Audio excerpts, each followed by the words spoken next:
तो मेरे लिए स्पोर्ट्स बहुत इम्पोर्टेंट था और मुझे हमेशा लगा था कि sports would be the way ahead, but मैं पढ़ाई में अच्छी थी। वो आई थिंक वो एक प्रॉब्लम था, मैं पढ़ाई में अच्छी थी। तो सीए की जर्नी आपकी कैसे रही?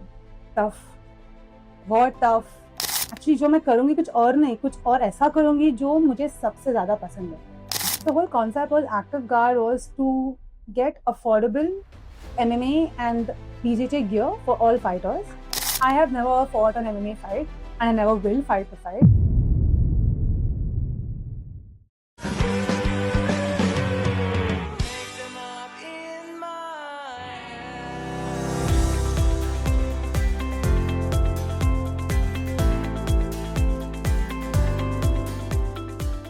कभी सोचा है एक डिसीजन, एक मोमेंट, एक सोच जो आपकी पूरी जिंदगी बदल सकती है? आज की हमारी गेस्ट प्राचिति एक ऐसी कहानी लिख रही है जो सिर्फ उनकी नहीं, उन सब लोगों की है जो पैशन के पीछे भागना चाहते हैं लेकिन डरते हैं क्या मैं ये कर पाऊंगा या कर पाऊंगी।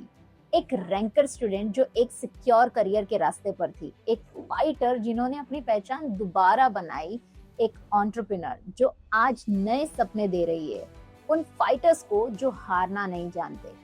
ये एक सोच की कहानी है जो लाइफ को एक नए लेवल पे ले जा सकती है।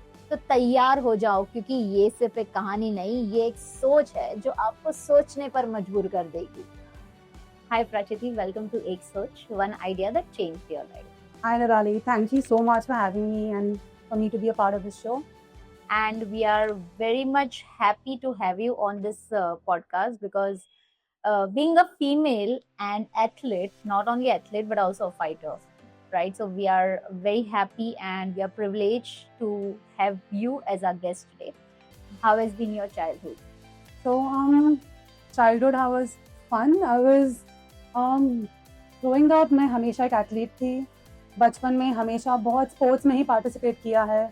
और जब पार्टिसिपेट स्पोर्ट्स जब था मेरे लिए, वो सिर्फ स्पोर्ट्स खेलने के लिए नहीं था, मैं एक्टिवली कम्पीट करती थी स्केटिंग, स्विमिंग और एथलेटिक्स में। तो मेरे लिए स्पोर्ट्स बहुत इम्पोर्टेंट था और मुझे हमेशा लगा था कि sports would be the way ahead, but जब हम बचपन में थे तो I don't think sports as a career choose करना बहुत ईजी था। तो इसलिए ये कभी थॉट मेरे दिमाग में आया ही नहीं। तो इवेंचुअली जैसे 9th और 10th स्टैंडर्ड नज़दीक आया तो इवेंचुअली स्पोर्ट्स छूटने लगा और सब बच्चों की तरह मैं ही बोर्ड एग्जाम्स के लिए प्रिपेयर करने लगी। तो ये थोड़ा था ब्रीफ था about sports and my childhood. Okay, तो जैसे अभी के ज़माने में, डिजिटल एरा में, like you know, now parents are also giving lot of importance to sports. उनको भी चाहिए कि बच्चा फिजिकली इन्वॉल्व हो ताकि उनका फोकस डेवलप। बैक देन मुझे ये बताओ कि आप जब चाइल्डहुड में थे तभी आपके लिए बहुत डिफिकल्ट रहा है पेरेंट्स को एक्सप्लेन करना कि मम्मा मुझे ये करना है, I want to make my career in sports itself? So not really, my parents actually बहुत सपोर्टिव थे मेरे स्पोर्ट को लेके। प्रॉब्लम तब ऐसा था कि जो स्पोर्ट मैंने सिलेक्ट किया था वो था स्केटिंग। तभी इसमें रिकग्निशन नहीं था, तो था कि पॉइंट क्या है, आगे जाके क्या है। और so also that was only reason my parents बोला कोई और स्पोर्ट सेलेक्ट कर लो। फिर eventually it was swimming and athletics, but मैं पढ़ाई में अच्छी थी। वो आई थिंक वो एक प्रॉब्लम था, मैं पढ़ाई में अच्छी थी, करेक्ट, रैंक आने लगा। तो जब ऐसा होता है तो डिसीजन लेना बहुत डिफिकल्ट है कि स्पोर्ट्स सेलेक्ट करना है। एंड पीयर प्रेशर में आके मैंने कभी एक्चुअली खुद के लिए बोला ही नहीं कि मुझे स्पोर्ट्स में करियर करना है, बिकॉज किसी ने नहीं किया। तो कोई आजू बाजू में कर ही नहीं रहा है तो मेरे लिए प्लेटफॉर्म ही क्या है। तो रैंक जब आने लगा तब डिसाइड कर लिया कि एकेडमिक्स में ही करूँगी। तो स्पोर्ट्स कंटिन्यू किया, जब तक मैं कर सकती थी तब तक कंटिन्यू किया। बट पेरेंट्स ऐसे मैं कभी नहीं बोलूँगी कि पेरेंट्स ने नहीं करने दिया। I think it was the environment, but social environment ऐसा था नहीं बहुत स्पोर्ट्स के लिए। आज जो एनवायरनमेंट है, जितना स्पोर्ट्स के लिए प्रमोशन हो रहा है, नीरज चोपड़ा से एथलीट्स जाके अपने कंट्री को रिप्रेजेंट कर रहे हैं, इतना आजकल का environment I think is much more supportive towards sports more than the parents, it's the environment. But then आप जो बोल रहे हो कि आपके लिए एकेडमिक्स भी, आप बहुत ही स्मार्ट थे, एकेडमिक्स में भी आप बहुत ज़्यादा अच्छे थे। So has it been like, you know, that you have to make a choice? Was that tough? It was tough. I had to make a choice. जो मैंने सिलेक्ट किया था वो सीए था और सीए के लिए दिन में 14 to 16 आवर्स डालने पड़े। तो उसके बाद सिर्फ सोना सिलेक्ट करती थी मैं, जो बाकी के आवर्स थे। I mean sports was just not the thing. और तब वेट गेन भी बहुत किया मैंने, बिकॉज डायरेक्टली इतना एक्टिव लाइफस्टाइल जीने के बाद कंप्लीटली सब एक दिन छोड़ दो और एकेडमिक्स में घुस जाओ तो बॉडी बहुत नेगेटिवली रिएक्ट करता है एंड इवेंचुअली मेंटली भी बहुत फर्क पड़ता है because they used to seeing yourself as an athlete always. एक सर्टेन टाइप ऑफ लाइफस्टाइल होता है बट इवेंचुअली जब सब कुछ छोड़ के किसी और डायरेक्शन में चले जाता हो, ऑल्दो एकेडमिकली वो सेटिस्फाइंग लगता है but physically and mentally it's not the best. Balance कर पाओ जो अच्छा है, जो आजकल बच्चे कर रहे हैं, जैसे मैं बोलती हूँ आज का एनवायरनमेंट, आजकल बच्चे करते हैं एनवायरनमेंट, सो इट्स गुड। तो सीए की जर्नी आपकी कैसे रही? टफ, बहुत tough. I became a CA at 23. Didn't not in my first attempt, but no one should ask me how many attempts. CA at 23. That's all. That's all. Okay. So the journey was tough, but मुझे एक बात पता चली, मैं उसके पहले जब तक ग्रेजुएशन कर रही थी, I was always into 90%, getting a rank. Sports एक ऐसी चीज है जहाँ पे बंदा एक्टिव ही रहता है, राइट? और सीए ऐसी चीज है जहाँ पे उसको बैठना ही पड़ता है। Okay, so those are two rare combination I can say. So CA जब आपने select किया, was it your passion or it was a peer pressure? I come from a family of chartered accountants. So वो एक obvious बात था मेरे लिए। अगर academically कुछ करना है, घर पे हमेशा फाइनेंस की बातें होती थी, तो CA करना ही सबसे obvious बात था। और मेरे रोल मॉडल मेरे डैड है, he is very good in what he does and उनको मैंने हमेशा देखा है कि वो हमेशा लाइफ में he is doing well. तो मुझे हमेशा लगा कि मैं उनकी तरह बनूं, तो वो सीए है। So that was the reason why I chose CA. Okay, yeah, so that is also very important ना, हमारे सामने हम जिनको देखते हैं वो हमारे आइडियल बन जाते हैं और हमको चाहिए हम उन्हीं की तरह बने। जब मैंने एक्चुअली स्विच करने का ट्राई किया, जब सोचा, my dad also was my biggest support. Oh, is it? तो मुझे ये बताओ कि कभी ऐसा सोचा कि नहीं इसके अलावा मैं कुछ और भी कर सकती थी? Never, कभी नहीं सोचा मैंने। CA करने के बाद और रिजल्ट्स के बाद within 2 months I got a job. Like all my friends and normally job करने लगे, like just all CAs करते हैं। प्लान सेट था कि जॉब करने के बाद MBA करेंगे, फिर वापस जॉब लेंगे, कॉर्पोरेट वर्ल्ड में जाएंगे। तो कभी कभी सोचा भी नहीं मैंने, नॉट फॉर अ सेकंड मैं कुछ और करूंगी और वापस मैं एक्चुअली जो मैं करूंगी कुछ और नहीं, कुछ और ऐसा करूंगी जो मुझे सबसे ज्यादा पसंद है। कभी नहीं सोचा मैंने, कभी नहीं सोचा। Not whole your like you know, जैसे ही आप जॉब पर लगे तो पूरा जर्नी बहुत ही स्मूथ था? जैसे नॉर्मल जॉब, सब स्मूथ था, कोई अप्स एंड डाउन्स नहीं था, कोई रीजन नहीं था कि मैं जॉब छोड़ूं, कोई प्रॉब्लम नहीं था मेरे जॉब में। So your turning point was when you got married.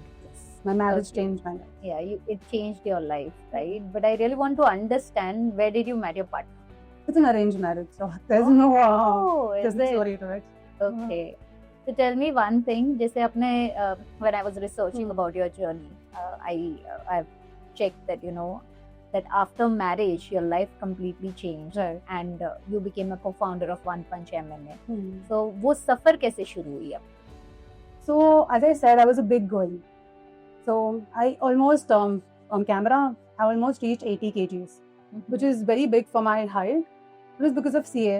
तो जब तक I met my husband, मैंने वेट कम कर चुकी थी because of running and कुछ भी डाइट करके ऐसे वैसे इतना कर लोगे तो वेट कम ही होगा, but not in an healthy way. तब थोड़ा वेट कम हो चुका था एंड तब मेरा शादी फिक्स हुआ। जैसे ही मैंने when I started meeting my husband, तब मैंने बॉक्सिंग पिकअप किया क्योंकि वो बॉक्सिंग करता था। मैं आई एम फ्रॉम बैंड्रा और वो बोरीवली में रहता था, तो मैं ट्रैवल करके एवरी 3 times a week आके बॉक्सिंग सीखती थी बिकॉज मुझे पैशन आ गया था कि एक स्पोर्ट था मेरे लिए। इट वाज नॉट कि क्या स्पोर्ट था, मेरे लिए एक स्पोर्ट था बस। तो मैंने ट्रैवल करना चालू कर दिया, बॉक्सिंग सीखना चालू कर दिया। इवेंचुअली हमारा शादी हो गया और शादी के विद इन अ ईयर उसका एक पैशन प्रोजेक्ट है, उसका you can call One Punch his baby. उसने डिसाइड किया उसको वन पंच में चालू करना है और for me it was the best opportunity. ऐसा जरिया जिसमें मैं एक्चुअली स्पोर्ट्स में कुछ कर सकती हूँ, ये फर्स्ट टाइम मेरे दिमाग में कुछ आया। अभी ऐसा था कि ये मिक्स मार्शल आर्ट्स है, कम्प्लीटली न्यू स्पोर्ट है मेरे लिए। मैं जाके कम्प्लीटली तो ऐसा कुछ कर नहीं सकती बिकॉज मेरा credibility is not there, I am not there. तो मैंने सोशल मीडिया मार्केटिंग चालू किया for the brand, because that was one thing I could do. मैंने कोर्सेज कर लिए उसके पहले, तब मैंने जॉब क्विट किया। वन पंच में इन्वॉल्व रहने के लिए मैं उनका कम्प्लीटली सोशल मीडिया मार्केटिंग सब कुछ करने लगी। उनका वीडियो शूट्स, उनका एडिटिंग, उनका डायरेक्शन सब कुछ मैं करने लगी। तो जैसे मैं वहाँ पे वन पंच में वैसे जुड़ी स्टार्ट में। Okay. और दिस वाज इन 2019 एंड उसके बाद तो journey has been roller coaster ride and today I run the entire operations for One Punch and it's biggest part of my life. So you said it was in 2019 जब ये corona Exactly episode. 3 months before the lockdown. It was Oh. timing बहुत sad था, So how did One Punch survive? with a lot of blessings from a lot of people who we are connected to. मार्च में lockdown हुआ, दिसंबर में हमने चालू किया, with in 3 months 4 months. But हमारे साथ बहुत लोग जुड़ चुके थे जिनका ये सैलरी था. So but still during lockdown जब ये था तभी was it functioning? No, not functioning, zero income, zero revenue for the complete time. So it was Oh. tough. हमने complete so तब मैंने trading चालू किया. I'm a full time trader. तब मैंने trading चालू किया. तब and my husband also has his this is our passion project. This is not our main business. This is our passion project. So he has another business and I have mine. I'm a trader. So we used to pool in money हमारे businesses से और हम हमारे salaries करते थे. Wow. Because trust me, One Punch हमारे लिए एक business से बहुत ज़्यादा है. Correct. So that is where, no, like जैसे आपने बोला that you know every business runs on employment, Yeah. right? If you take care of employees, then definitely you will succeed Yes. because they are the ones who are working on your passion. Yes. Like no, because it is not their passion, it is your passion. Being a founder, it's your passion. You know, actually, this is one thing. My employees are all active fighters. They all are actively fighting and they live, breathe and eat MMA. Wow. There are some who say, ma'am, मेरा plan A MMA है और plan A is to be UFC champion. Plan B है नहीं because plan A is enough. Because that's it. That's the only thing they know. So it's I will not say कि they are working for me or I am working for them. They are working for each other. Correct. Yeah. And that is where the focus matters, no? Because जैसे उन्होंने सबका बोला. गोल same है. Correct. हमें भी चाहिए कि वो लोग अच्छा करें, उनको ही बड़ा होना है. So for us, we also work for them. So that 4 months of yours is really helping you today. Yes. I don't think any experience is good or bad. I think it's a learning. एक ऐसा fighter जिसका सफर आपके दिल के बहुत ही करीब हो. बहुत है. One Punch MMA मेरे लिए बहुत करीब. Like One Punch MMA is close to me because actually हमने बहुत सालों में, इतने सालों में अभी देखा है कि बहुत फाइटर्स की लाइफ चेंज हुई है. बिफोर मैं किसी एक का नाम लूँ, मैं थोड़े एग्जाम्पल्स दूंगी. वैसे बहुत बच्चे हमारे पास आते थे बोलने के लिए कि एग्जाम स्टफ है. हाँ, बच्चों के पेरेंट्स आते थे बोलने के लिए कि ये स्ट्रेस लेता है, एग्जाम्स के पहले फोकस नहीं कर पाता है, एग्जाम के बीच में हाफ पेपर लिख के छोड़ देता है. That's when we started taking up BJJ और MMA. हम उनको क्या सिखाने लगे कि अगर कोई तुम्हें चोक करके रखा है कोई BJJ के मूव में एंड तुम टैप नहीं कर रहे हो, यू फिगर आउट अ वे कि डिफेंस करके वहां से निकल जाओ. इमेजिन किसी ने तुम्हारा गला पकड़ा है और तुम उधर से अगर निकल पाए तो एग्जाम क्या ही है, तुम कर लोगे. एंड बहुत स्टोरीज हुए हैं कि actually students have been able to build confidence. बहुत लड़कियों में भी हुआ, लड़कों में भी हुआ जिन्होंने बुलिंग फेस किया है. Because and see, हम जब सेल्फ डिफेंस सिखाते हैं, does not mean you hit someone. Correct. It means you protect yourself and you have confidence. That is what self defense is. Correct. तो हमने एक्चुअली बहुत stories देखे हैं जहाँ पे हमने बहुत बच्चों को ट्रांसफॉर्म किया है. बट एक जो पर्टिकुलर फाइटर है वो है संतोष यादव. वो हमारे साथ बहुत साल से जुड़े हुए हैं. He is an active fighter. Okay. वो यूपी के एक छोटे से विलेज से आते हैं. उसका नाम है Pakhri Khurd. He lost his father जब वो बहुत छोटे थे और फैमिली को सपोर्ट करने के लिए उन्होंने रेसलिंग चालू किया और रेसलिंग एज अ स्पोर्ट खुद के लिए और सिखाना चालू किया और इवेंचुअली मुंबई मूव हुए और हमसे जुड़े as a wrestling coach, just as a wrestling coach और कुछ नहीं. उनको सिर्फ रेसलिंग आता था and used to conduct a few batches in a day and that's about it. Fast forward so many years from now उन्होंने MMA pickup किया. MMA सिर्फ पिकअप नहीं किया, अ स्मॉल टाउन बा जिसको कुछ नहीं आता था एंड इट वाज लाइक इससे कुछ नहीं था. Wrong use of words. उसको एमएमए पूरा नहीं आता था, उसको सिर्फ रेसलिंग आता था. उसने पूरा पिकअप किया. He is a 3-time national champion MMA today. He's represented the country twice at the World Championship, also won a fight at the World Championship, और वो also MMA का national athlete बना था last year. Wow. तो उसका life completely change हुआ. अभी हमारे जिम में वो कोच है.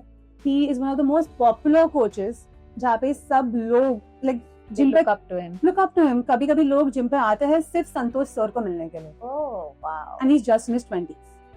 Are you serious? He's just in his 20s. Oh my God. तो कहते हैं ना कि अगर लाइफ में कुछ करना हो और उस चीज को लेके आप पैशनेट हो जाओ तो कोई भी चीज आपको रोक नहीं सकती. कुछ भी नहीं रोक सकता. और खुद डेडिकेशन है, सीखने की है चाह. ऐसा नहीं है कि मैं उसको बोली तू कर. उसको खुद को करना है, एंड जब किसी को खुद करना है तो मैं भी सिखाना चाहूंगी। Correct. I want to give more, अगर उसमें डेडिकेशन है। संतोष जैसे बहुत है हमारे पास, बहुत सारे फाइटर्स है जो बहुत अच्छा कर रहे हैं, बट एक स्पेसिफिक स्टोरी संतोष यादव को है।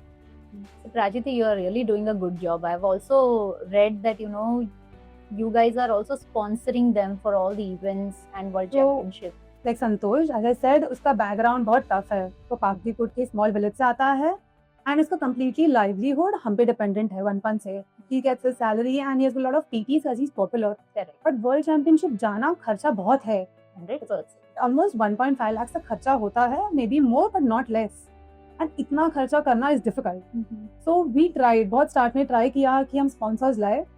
सिर्फ संतोष नहीं है, और अलॉन्ग विथ हिम हमें और 3 फाइटर्स को स्पॉन्सर किया है वर्ल्ड चैंपियनशिप्स के लिए, और उनके सब नेशनल चैंपियनशिप जो होते हैं, जहाँ पे भी इंडिया में ट्रैवल करते हैं, उनको हम कम्प्लीटली स्पॉन्सर करते हैं। व्हेन आई से sponsor, it is the fight cost, जो रजिस्ट्रेशन कॉस्ट होता है, ट्रैवल, स्टे, फूड, और फाइट के पहले उनको जो भी प्रोटीन लगता है, उनके जो भी फूड नीड्स होते हैं, उनके ओट्स, डेट्स, जो भी है, उनका न्यूट्रिशन भी हम स्पॉन्सर करते हैं।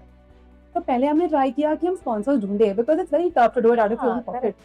But it was tough because MMA के स्पोर्ट को अभी स्पॉन्सर्स मिलना अभी चालू होगा। लेट्स होप चालू होगा, रियली होप करते हैं हम लोग, बट स्पॉन्सर्स मिलना डिफिकल्ट था। तो हमने डिसाइड किया कि बिकॉज स्पॉन्सर्स नहीं है, बहुत एथलीट्स का टैलेंट बाहर पहुंचता ही नहीं है। इंडिया में बहुत टैलेंट है, बट इंडिया मेडल्स जीतता नहीं है because there is not enough sponsorship for their training, nutrition and to send them. हमने सोचा यही तो चीज के लिए हमने वनफन चालू किया है, यही तो चेंज करना है, हमारा पैशन प्रोजेक्ट यही तो चीज के लिए था, इसलिए हमने स्पॉन्सर किया out of, as I said, out of his business and out of mine. हमने out of our pockets we sponsor them, and we still do so, and we will do it always. That is the reason why one punch चालू हुई है। Wow, I really appreciate this. और एक सोच के माध्यम से भी I really want good sponsors who can help fighters to attend such kind of events and win world championship for India. And also I really want to understand, जैसे आपने बताया कि इंडिया में अभी भी मार्शल आर्ट्स इतना famous sport नहीं है, so have you ever tried to get kind of sponsorship from say government or some other? So MMA is the fastest growing sport in the world, I feel. And जैसे आप बोल रहे government, जैसे मेरा skating था तो अभी तक रिकग्निशन नहीं है, but one good thing is कि रिसेंटली एक न्यूज आई थी कि 2026 एशियन ओलंपिक्स में एमएमए को अभी finally is included as a sport. अच्छा, पहले इंक्लूड ही नहीं था एमएमए। ओलंपिक स्पोर्ट में वही तो इशू था ना, ओलंपिक स्पोर्ट नहीं था, पर अभी एशियन ओलंपिक्स ने उसको नेक्स्ट ईयर इंक्लूड किया है एशियन बॉडी में। सो लेट्स होप कि ये मेन स्ट्रीम में आ जाए इंडिया में, because I think that should be the next step. पर अगर ये हो गया, then MMA would be a great sport, and that's the only way to get funding from the government. But otherwise, I don't think the government would be involved right now unless there be an Olympic recognition. Correct. Then you were talking about students and children. कौन से as से ये शुरू हो सकता है? As early as possible, I would say around 4 to 5 would be great. Great, because वो as से जो बच्चा मैंने देखे हैं, जब मैं वर्ल्ड चैंपियनशिप के लिए ट्रैवल करती हूँ, मैंने स्पेसिफिकली यूएई में बच्चे देखे हैं, तो इतने छोटे छोटे बच्चे ऐसे मूव्स करते हैं, उनका जो फ्लेक्सिबिलिटी, मेंटल हेल्थ में उनका स्ट्रेंथ जो होता है, सिर्फ बात करने का तरीका, जो कॉन्फिडेंस होता है, it's to another level, and India में वो चीज़ अभी तक नहीं आई है। So fitness is a problem in India, I feel like, अभी जैसे my child is playing football, है ना, तो मैंने देखा है जैसे इंटरनेशनल प्लेयर्स फिजिकली उनका स्ट्रेंथ भी अच्छा है, उनका ट्रेनिंग भी उतने लेवल का अच्छा होता है, right? But still in India we are still figuring it out. Actually in my gym एक बच्चा आता है, सॉरी अगर उसने देखा है वीडियो तो आता है, he joined us when he was 10 or 11, Molu छोटू सा बच्चा था, didn't speak to anyone, तो as you say फिटनेस नहीं, वो गया है वर्ल्ड चैंपियनशिप, जीत के आया है एक fight. Wow. He become How old is he? 14 now. Wow, that's great. इतने साल MMA changes you. हमारे जिम में हमने देखे जो बच्चे MMA कर रहे हैं इतने साल से, वो अलग है दूसरे बच्चों से। Correct. सिंपल थिंग्स लाइक एक फ्रंट रोल करना, बचपन में आई एम श्योर आपने भी किया होगा, मैंने भी किया होगा, बेड पे ऐसे ही फ्रंट रोल बैक रोल, अभी के बच्चे नहीं करते फ्रंट रोल, वो 2 बार सोचते करना है नहीं करना है। नहीं चेंज करना है। बचपन बच्चों को बच्चों से रहने दो, क्योंकि यही चीजें जो है बाद में नहीं कर पाओगे। अगर जब 2021 डूइंग अ फ्रंट रोल दो बार सोचोगे। तो अगर एमएमए में अगर प्रोफेशनली एमएमए नहीं करना है किसी बच्चे को, वो स्पोर्ट्स में है, how does MMA helps? MMA helps you a lot, especially kids, in building a lot of confidence. Discipline is very high when it comes to MMA. अगर 7 बजे का बैच है तो 7 बजे आना पड़ेगा। We can't come at 7:05. अब ये जो बच्चे का मैं बात कर रही थी जो वर्ल्ड चैंपियनशिप में जाके जीता, उसके लिए उसके कोच की his word is पत्थर की लकीर। उसके पेरेंट्स बोलते हैं कि हम एक बार कुछ बोलेंगे तो एक बार नहीं सुनेगा, बट कोच बोलेगा तो डेफिनेटली सुनेगा। It is the discipline. From very young age they don't get into vices first. They're into health. Properly क्या खाना है। बच्चे आके बोलते हैं मुझे सेव पूरी नहीं खानी, क्योंकि अभी मेरा फाइट आ रहा है, I have to maintain that weight. At the age of 12-13 वो नो मेंटल सेल्फ कंट्रोल लाना is very difficult unless you have a sport, specially MMA, because यहाँ पे सिर्फ मार खा भी रहे। उसके लिए ना बहुत गट्स चाहिए। केज में एंटर करना is a very different ball game. As a referee when I enter the cage, अभी भी मुझे ऐसा होता है कि ओ माय गॉड केज में जा रही हूँ, तो फाइटर्स को कितना रहेगा। सो आई ऑलवेज अप्रिशिएट कोई भी फाइटर जो केज में फाइट करने गया, हार जीत बात नहीं, जो फाइट करने गया is a different level of confidence that kids as young as 10 do it. Oh, is it? Yes. So where do you see MMA? Like, what is your long-term vision with MMA? My personal vision or MMA as a sport? MMA as a company. MMA as a sport is going to boom. अभी it's really popular पूरे दुनिया में। India में अभी तो pickup हो रहा है, अभी तो स्टार्ट हुई है ट्रेन। अभी तो बहुत डिस्टेंस बाकी है। पर मैंने एमएमए में बहुत लड़कियों को नहीं, मैंने सुना नहीं है that no girls do join MMA. तो well lot of girls actually UFC ने जो फर्स्ट फाइट कोई भी इंडियन जीता है वो लड़की है। Oh is it? सुपर्ब। सो लड़कियों को बेसिकली करना चाहिए। यस, लड़कियों से पहले करना चाहिए फॉर सेल्फ डिफेंस पर्पसेस। मैं बोलती हूँ लड़कियों और बच्चों को बीजेजे ये स्पोर्ट पहले पिकअप करना चाहिए। अच्छा। BJJ is Brazilian jujitsu which says skill is overpower is always better than strength. तो यहाँ पे हम सिखाता है कि how to fight off your back, how to use your body to your advantage. कैसे भी कोई सिचुएशन रहेगा, कोई self defence does not mean कि आप किसी को जाके मारो।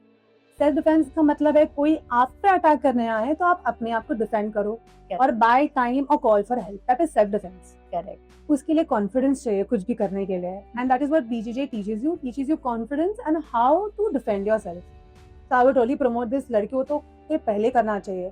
मेरा लाइफ चेंज हुआ है एमएमए से, एंड मैं सिर्फ नहीं बोलूंगी एमएमए अच्छा, मैं पर्सनल एक्सपीरियंस से बोलूंगी कि I had a lot of life changes. तो डेफिनेटली करना। इसमें आई गेस स्ट्रेंथ भी बहुत ज्यादा डेवलप होता है। Strength, cardio, endurance, flexibility, agility, mobility, name it. तो अगर लड़कियों ने ये चीजें सीख ली तो मुझे लगता है एक भी रेप केस इंडिया में नहीं होगा। डेफिनेटली नहीं होगा। I guess government should make this compulsory. It should be compulsory Especially for girls. It should make it compulsory for girls, and according to me, ये schools में डालना चाहिए. Instead of karate, sorry, but karate is a semi-contact sport according to me. And also जब हम बड़े हो रहे थे, I'm sure आपके स्कूल में कराटे था। है ना, वो तो बहुत साल पहले था। मेरे स्कूल में भी था, बहुत साल पहले था। स्कूल में तो 3-4 स्पोर्ट ही है जो फेमस है। हमारा वॉलीबॉल भी हुआ करता था, पर अभी आजकल तो वॉलीबॉल का भी नामो निशान नहीं है। Exactly. अच्छा, आपने इंटरनेशनल रेफरी और जज का सबसे बड़ा एक्सपीरियंस क्या था?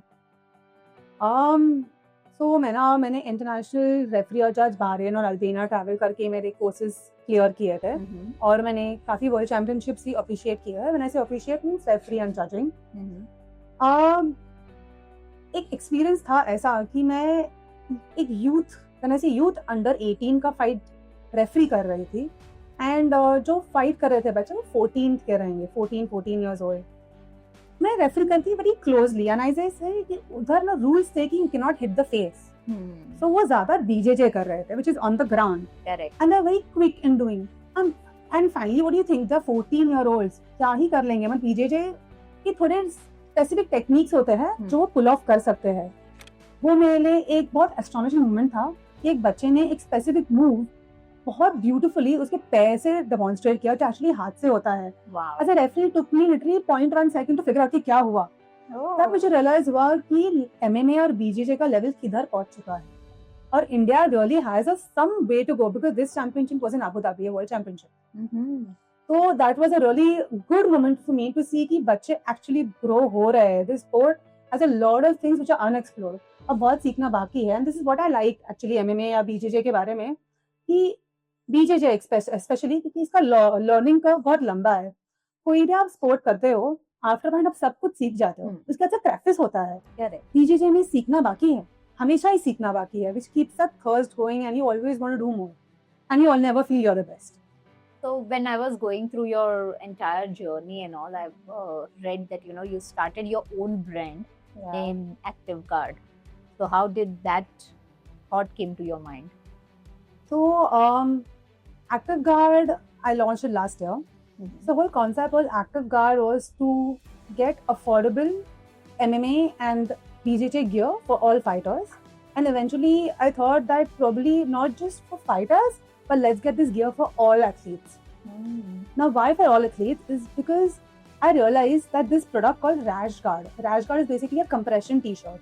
It's something which is tight, which sticks to your body, and you use it for MMA. It's also used for skiing, it's used for diving, it's used for cycling. So compression t-shirt. I realized that when I had to go buy it, I found only few varieties in the market, like black, blue, silver, or few ones which are like snake print or just specific things. And when I would wear something, I would see 3-4 people wearing the same. Correct. And if I don't want that to happen, I would just spend a particular amount of money, which is a lot. Spending around 4,000 to 5,000 on a rash guard was a lot. And for an athlete, at least I might just spend it. But for a fighter like Santosh, he's not going to spend that much amount of money on a rash guard.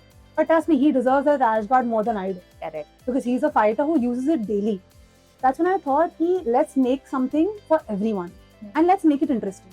Let's not make it plain black, blue and red and grey. Let's make it interesting because all over the world, rash guards are very funky, they're very stylish, they're full of color because it depicts your personality as a grappler. But in India, this concept was not there yet. So I thought, why not make a product which is nice, which is durable, so that athletes don't have to change their product again and again. Because ऐसा नहीं है कि if I give a product which is cheap in price, it's also cheap in quality. Correct. And it's the same thing. I mean, मतलब 5 महीनों में again buy a rash guard doesn't make sense. So I wanted to give a very good product at a cheaper rate, but also which looks very nice. So what I did was, I started making rash guards for One Punch around 2 years ago. Oh wow! I started experimenting there. I started designing. I am a chartered accountant. But my mom's family, my grandfather, you all are artists.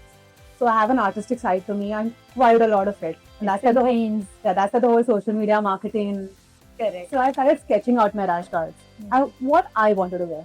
I started sketching that out because I personally like to look nice when I train. Correct.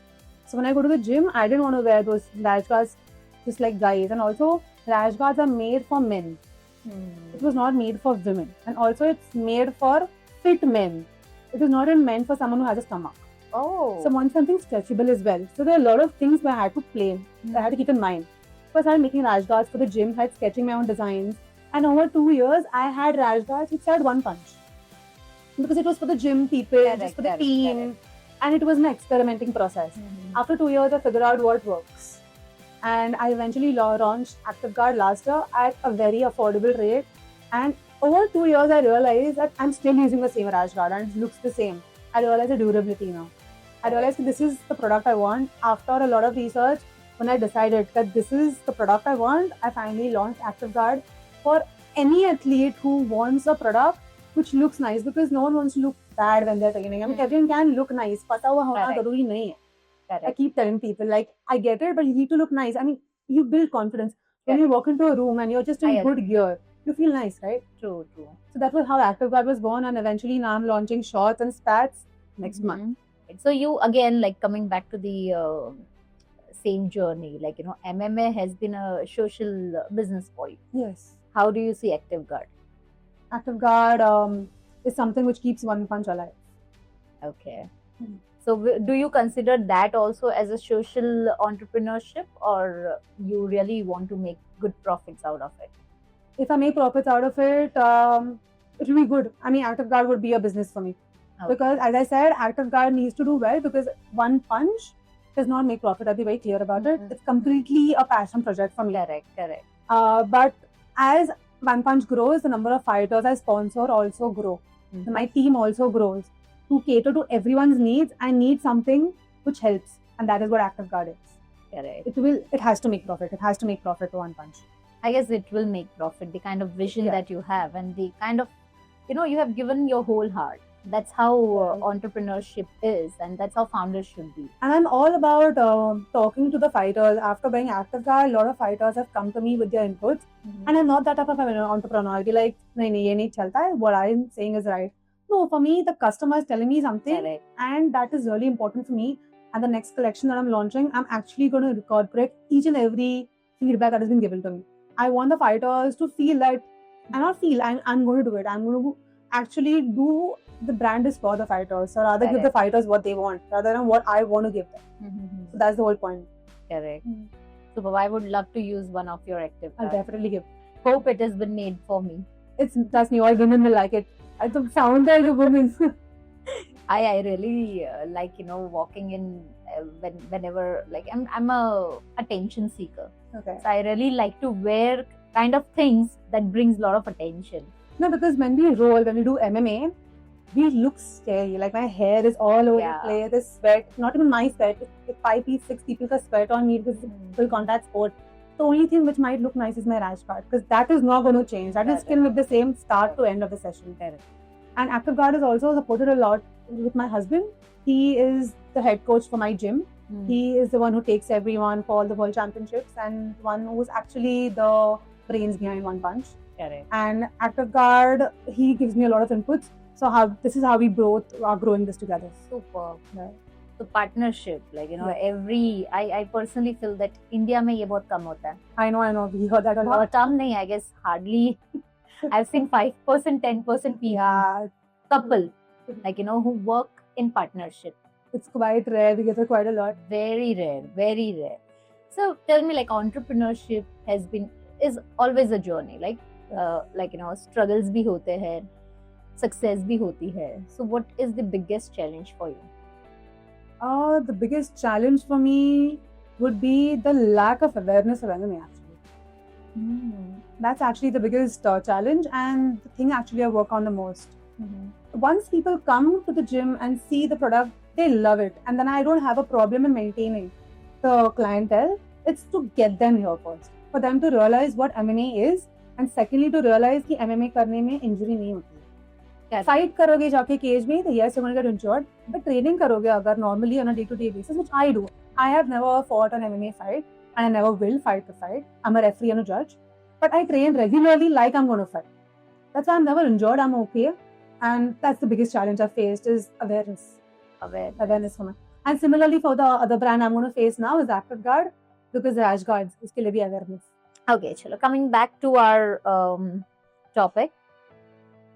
So tell me, where do you see One Punch MMA and Active Guard within the next 2 years? Within the next 2 years, I want to keep doing what I'm doing, but मुझे चाहिए कि मेरे fighters बहुत आगे जाए. मुझे चाहिए कि वो इंडिया को कोई लेवल पे जाकर रिप्रेजेंट करे. UFC बोलना आई डोंट नो 2 years में बहुत जल्दी होगा, बिकॉज मेरे फाइटर अभी भी बहुत एमेच्योर लेवल पे है, अभी तक प्रो भी नहीं गए हैं. बट वन डे डेफिनेटली वही तो ड्रीम रहेगा. आई थिंक जो भी MMA चालू करता है उसका ड्रीम तो वही है, और मेरे लिए वही है कि मेरे जो फाइटर्स है वो आगे जाए और एक्टिव गार्ड को सिर्फ रिप्रेजेंट करे. I'm sure that with your vision and your passion, definitely they're going to reach UFC. Because one punch का हमेशा गोल यही रहा है, उनके लिए करना. तो आज भी वही रहेगा, और 5 years 10 years के बाद भी गोल हमेशा वही रहेगा.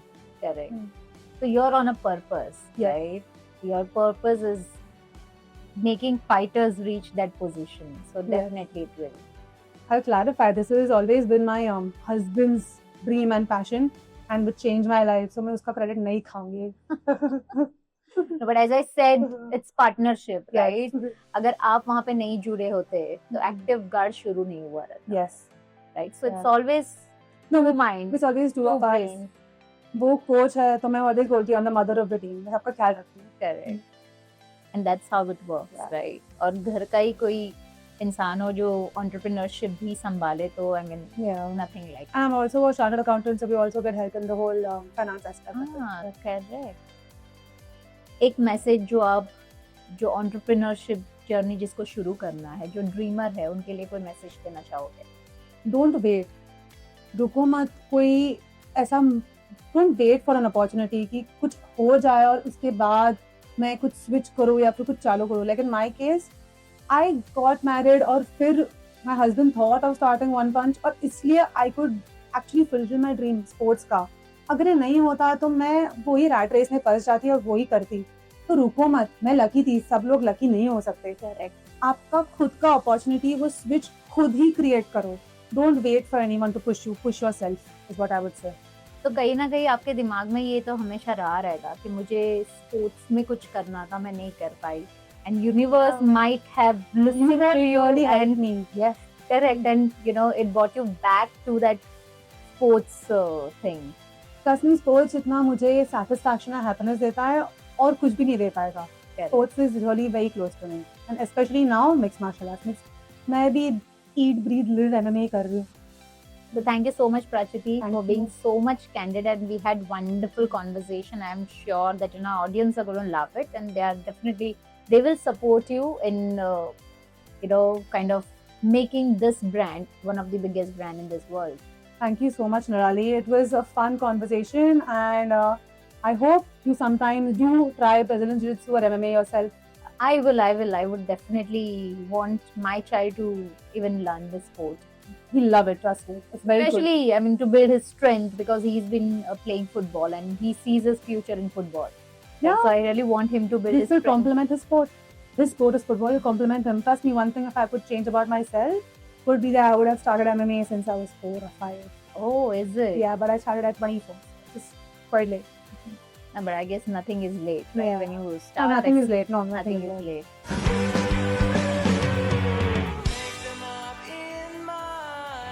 Any which way, so we are going to come back to our fun element, which is Yeah. rapid fire round. Whatever question I'll ask, you have to give that answer in just one word. Okay. Okay, so are you ready? I'm going to try. All right then. अगर आप एक MMA move होती तो कौन सी होती? One punch knockout. Oh, lovely. CA life versus MMA life, सबसे ज्यादा मार कहाँ पे खाया है? CA जैसा मार कुछ भी नहीं दिया मुझे लाइफ में। आई गेस एकेडमिक्स में जितना मार इंसान खाता है वो कहीं पर भी नहीं खाता। वो स्पोर्ट्स वाला नहीं। मार भी इतना हैवी नहीं लगता। Maybe CA, specifically CA final. Oh God. Oh my God. एक MMA फाइटर का सबसे बड़ा गिल्टी प्लेजर फूड का क्या है? एक फूड नहीं, सब कुछ खाना ही फाइटर्स के लिए सब कुछ होता है। वेट कट के बाद उनको खाने बोलो तो just food as a gender term. Oh, lovely. मतलब सारा खाना उनको पसंद। खाना चरते हैं, वो खाते नहीं है। Oh, is it? जिम में सबसे ज्यादा नाटक कौन करता है? मैं। So off camera, I would really like to understand. सबसे weird excuse जो किसी फाइटर ने ट्रेनिंग स्किप करने के लिए दिया हो? मेरी बहन के साथ बाहर जा रहा हूँ घूमने। Are you serious? I don't know, this is different level of bonding. तो सच में वो लोग बहन के साथ जा रहे थे या किसी गलती? I don't know, it was Valentine's Day. Oh my God. एक पंच लाइन जो तुम वन पंच MMA के लिए यूज करना चाहते हो? Be fighting fit. So thank you so much once again. We had lovely conversation. This was one of my best episode, I can say. And also, like, since this entire talk show is about Ek Soch, one message for Ek Soch. One message for एक सोच। जैसे बोलूँगी, कोई भी सोच है, as I said before, अपनी सोच पे काम करो and start working from today. कुछ भी सोचो, अपनी सोच को छोटा या बड़ा मत समझो। Trust me, आपकी सोच मेरी सोच तो सिर्फ राज बनाने की थी, सिर्फ जिम के लिए। फिर कहाँ से कहाँ वो बिजनेस लेके जा रही हूँ। कोई भी सोच बड़ी या छोटी नहीं होती है। कोई भी सोच कभी भी आपकी लाइफ चेंज कर सकती है। तो कोई भी सोच को अंडर एस्टिमेट मत करो।